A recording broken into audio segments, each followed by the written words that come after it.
अब हम अशुद्धियाँ एवं छल कपट के बारे में बात करेंगे। पहले अपन बात करते हैं अशुद्धियाँ। अशुद्धियाँ कर्मचारी द्वारा अनजाने में अथवा अज्ञानता के कारण की गई गलती अशुद्धि कहलाती है। यदि कर्मचारी अपनी लापरवाही के कारण या असावधानी के कारण या अज्ञानता से या भूलवश यदि कोई गलती करता है और उसका उद्देश्य संस्था को लाभ नुकसान पहुंचाना नहीं है, तो वह गलती अशुद्धि कहलाएगी। क्योंकि अशुद्धि कभी भी जानबूझकर नहीं की जाती, वह कर्मचारी की असावधानी लापरवाही के कारण होती है। तो अशुद्धि से कर्मचारी को संस्था को लाभ भी हो सकता है और संस्था को हानि भी हो सकता है, क्योंकि कर्मचारी के द्वारा वह जानबूझकर नहीं की जाती है। अब प्रकृति के आधार पर अपन अशुद्धियों को कई प्रकार में बांटते हैं। पहले अपन बात करते हैं सैद्धांतिक अशुद्धियां। लेखांकन के सिद्धांतों की अवहेलना के कारण यदि कोई कर्मचारी कंपनी का संस्था का अकाउंटेंट लेकिन लेखांकन सिद्धांतों की अवहेलना करते हुए कोई अशुद्धि करता है, कोई गलती करता है, तो वह लेखांकन अशुद्धियां कहलाएगी। कैसे? जैसे आयगत व्यय को पूंजीगत व्यय मानना या फिर पूंजीगत व्यय को आयगत व्यय मानना। जैसे मान लो अपने को असेट्स खरीदनी है, फर्नीचर खरीदना है, तो अपन एंट्री करनी चाहिए अपने को furniture account debit to cash account, और ये एंट्री ना करके अपन उसको परचेज में एंट्री कर देते हैं, purchase account debit to cash कर देते हैं, तो ये अपनी सैद्धांतिक अशुद्धि हो गई। और ये भी देख सकते हैं, जैसे मान लो अपने का फर्नीचर को खरीदने बेचने का बिजनेस है, तो फर्नीचर उस स्थिति में अपने लिए क्या हो जाता है, मटेरियल हो जाता है। तो उस स्थिति में फर्नीचर खरीदने पर अपने को एंट्री करनी होती है कि purchase account debit to cash, और उस स्थिति में अपन एंट्री कर देते हैं furniture account debit to cash. तो इस प्रकार की जो भी अशुद्धियां होती है, जो लेखांकन की सिद्धांतों की अवहेलना करते हुए जो अशुद्धि होती है, वह अशुद्धि कहलाएगी सैद्धांतिक अशुद्धियां। अब दूसरे नंबर की अशुद्धि होगी भूल की अशुद्धियां। लेन देन का लेखा पुस्तकों में लिखने से छूट जाना। जैसे राम को उधार माल बेचा पर एंट्री नहीं की गई, श्याम से नगद माल शाम को नगद माल बेचा गया लेकिन एंट्री नहीं की गई, खर्चे किए गए लेकिन एंट्री नहीं की गई। यानी जिन खर्चों को अपन भूलवश छोड़ देते, लापरवाही जो भी मानो, उसके आधार पर अपन एंट्री नहीं करते, भूल जाते, तो वो क्या कहलाएगी, वो भूल की अशुद्धियां कहलाएगी। इसके बाद में तीसरी अशुद्धि है सत्तीपूर्वक अशुद्धियां। जब एक अशुद्धि का प्रभाव दूसरी अशुद्धि द्वारा छिप जाता है। जैसे मान लो अपने को राम से 500 रुपए लेने हैं, तो अपने को एंट्री करनी है राम से 500 रुपए अपन ने लिए, तो एंट्री अपने को करनी है cash account debit to Ram, 500 रुपए से की। ठीक है, अब क्या किया अपन ने, 500 रुपए से ना करके अपन ने गलती से वो 50 रुपए से कर दी। ठीक है, बाद में अपन ने श्याम से 500 रुपए लिए, श्याम से 50 रुपए लिए, तो अपन ने एंट्री की cash account debit to Shyam 50 रुपए से। वो अपन 50 रुपए से ना करके 500 रुपए से कर दिए। तो पहले केस में, पहले ट्रांजेक्शन में क्या अपने 450 रुपए की कम एंट्री की, और दूसरे ट्रांजेक्शन में अपन ने क्या किया, 450 रुपए की से ज्यादा से एंट्री की। इसका मतलब एक अशुद्धि दूसरी अशुद्धि की वजह से ढक दी गई है। तो इस प्रकार एक अशुद्धि का प्रभाव दूसरी अशुद्धि के कारण छिप जाता है, तो वह अशुद्धि कहलाएगी सतीपूर्वक अशुद्धि। अब बात करते हैं दोहराव की अशुद्धियां। एक ही लेन देन की दो बार प्रविष्टि हो जाना। ठीक है, जैसे मान लो किसी भी एंट्री को अपन डबल बार लिख देते हैं, डबल बार एंट्री हो जाती है, तो वो कहलाएगी दोहराव की अशुद्धि। अब इसके बाद में आती है हिसाब की अशुद्धियां। हिसाब की अशुद्धियां जैसे गलत राशि से एंट्री कर दी जाती है। जैसे मान लो 50 रुपए से एंट्री करनी है अपने को, वो अपन 500 रुपए से कर दिए या 5000 रुपए से एंट्री कर दिए, या तो इस वजह से क्या, इसका ट्रायल बैलेंस पर भी इफेक्ट पड़ता है। जैसे मान लो अगर डेबिट क्रेडिट दोनों में अगर गलत राशि से एंट्री कर देते और सेम राशि से करेंगे, तब तो ट्रायल बैलेंस पर कोई इफेक्ट नहीं पड़ेगा। लेकिन हो सकता है जैसे मान लो अपने को फर्नीचर खरीदना है, तो furniture account debit to cash किया, अपने फर्नीचर खरीदा, तब तो उसमें क्या है, फर्नीचर में तो 500 रुपए से डेबिट कर दिया, लेकिन केस में अपन ने 5000 रुपए से क्रेडिट कर दिया। इस वजह से क्या हुआ, ट्रायल बैलेंस इफेक्ट हो जाएगा। ठीक है, अब बात करते हैं कपट अथवा गबन। कपट क्या होता है? कपट हमेशा जानबूझकर किया जाता है, यानी जानबूझकर जो गलती की जाती है वह कपट की श्रेणी में आएगी। क्या होता है कि कपट से हमेशा संस्था को नुकसान ही होता है, क्योंकि कपट हमेशा जानबूझकर किया जाता है, और वह निजी स्वार्थ के लिए, कंपनी के कर्मचारी के या संस्था के कर्मचारी क्या होता है, अपने निजी स्वार्थ के लिए कपट करते हैं। हो सकता है वो माल का गबन करे, केस का गबन करे या स्टोर्स या असेट्स का गबन करे।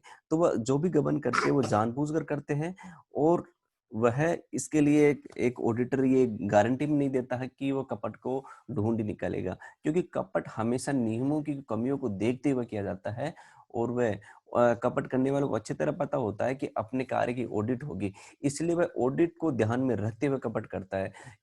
इस वजह से क्या होता है कि जरूरी नहीं कि वो कपट का आसानी से पता लगाया जा सके। तो एक ऑडिटर कभी भी इसके गारंटी नहीं देता कि वह कपट को हमेशा ढूंढ निकालेगा। अब कपट कई प्रकार के होते हैं, जैसे रोकड़ का गबन, जैसे नकद का पुस्तकों में लेखा नहीं करना, वास्तविक प्राप्त राशि से कम राशि का लेखा करना, भुगतान की अधिक राशि से एंट्री करना, मजदूर की फर्जी बिल बनाना, वास्तविकता से अधिक खर्चों का भुगतान बताना, या लेपिंग या टीमिंग या लेंडिंग। तो इस प्रकार जो भी गबन है वह रोकड़ की गबन की श्रेणी में आएंगे। अब बात करते हैं लेपिंग या टीमिंग या लेंडिंग क्या होता है।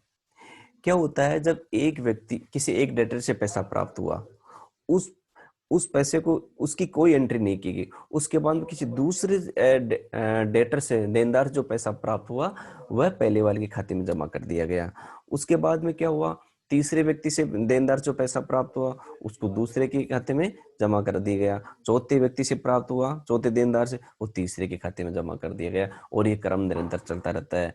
यानी पहले की एंट्री की नहीं, उसके बाद में दूसरे वाले को जो पैसा प्राप्त पहले में, तीसरे का दूसरे में, चौथे का तीसरे में, पांचवे का चौथे में।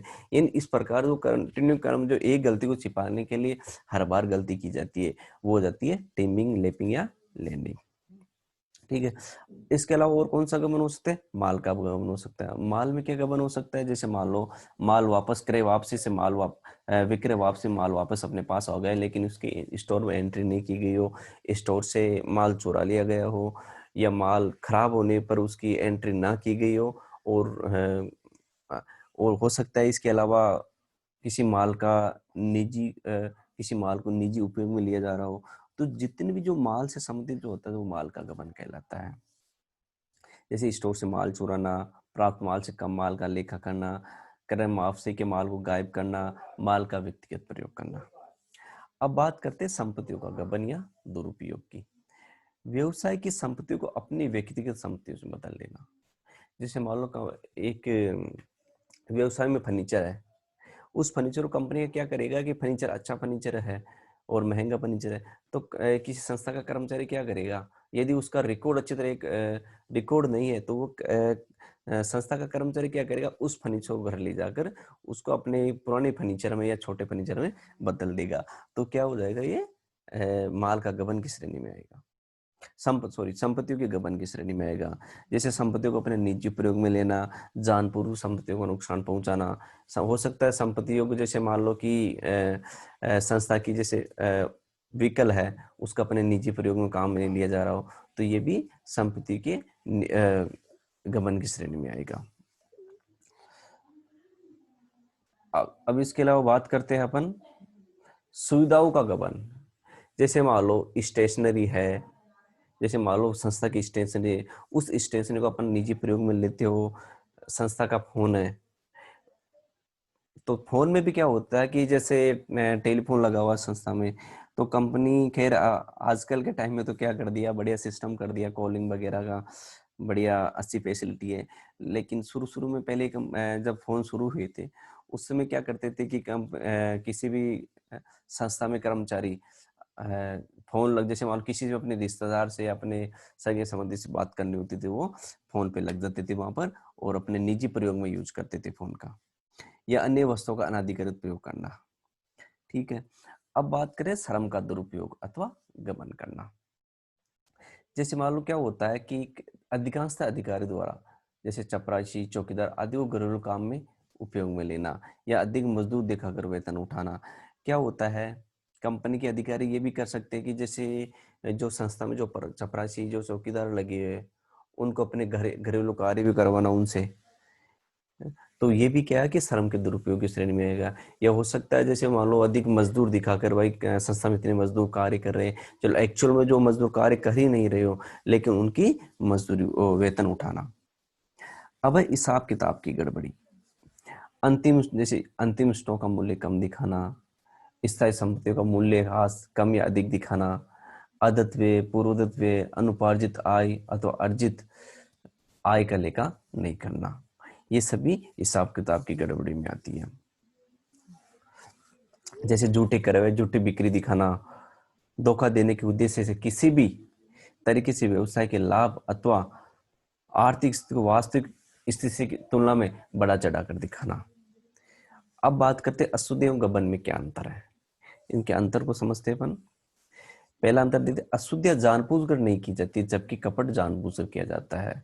सीधी सी बात है, अशुद्धियां जब करता है व्यक्ति तो वो अपनी लापरवाही के कारण करता है, उसको खुद को पता नहीं होता कि मेरे द्वारा ये गलती की गई है, क्योंकि वो उससे भूलवश होती है।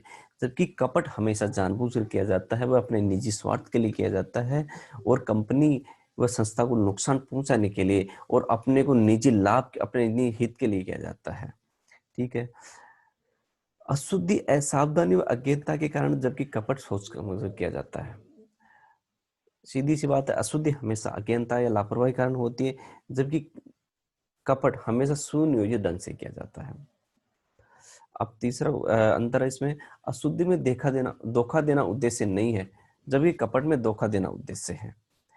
अशुद्धि में कभी भी धोखा नहीं दिया जा सकता, धोखा नहीं दिया जाता, जबकि कपट हमेशा धोखा देना उद्देश्य से किया जाता है। अशुद्धि बिना योजना के, जबकि कपट सुनियोजित ढंग से। ये भी सही है कि अशुद्धि हमेशा बिना योजना के, वो भूलवश होती है, उसमें कोई योजना नहीं बनाई जाती कर्मचारी के द्वारा।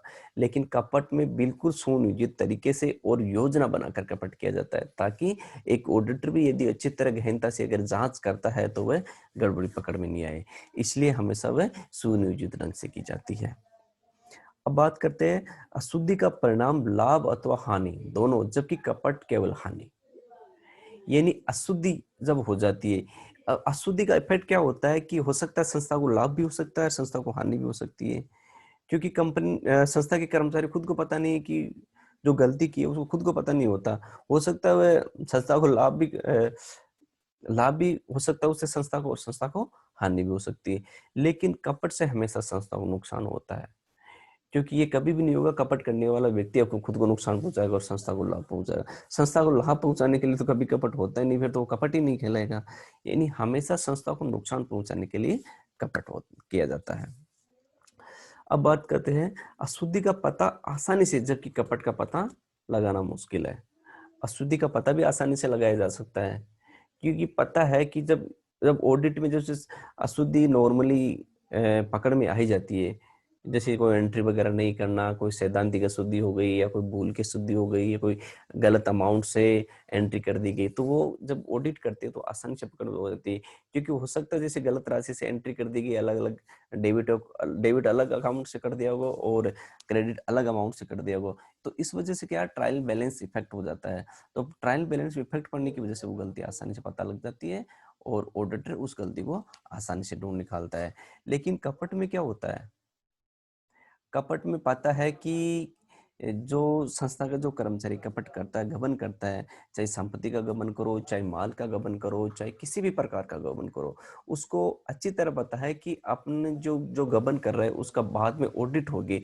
इसीलिए वो क्या, वो जानबूझ इस तरीके से गबन करेगा कि ना तो उसका ट्रायल बैलेंस के ऊपर इफेक्ट पड़े, ना उसका कोई बैलेंस शीट के ऊपर इफेक्ट पड़े, किसी भी प्रकार का इफेक्ट ना पड़े और किसी को पता भी नहीं लग पाए। इस तरीके से वो गबन करता है।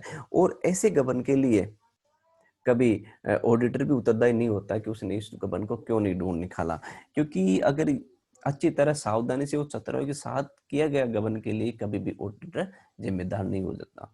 क्योंकि ऑडिटर को खुद हालांकि ऑडिटर की जिम्मेदारी होती है कि एक अच्छी तरह सावधानी से ऑडिट करे, लेकिन ये उसकी गारंटी नहीं है कि वास्तव में जो भी कपट किया गया है उसको ढूंढ ही निकालेगा।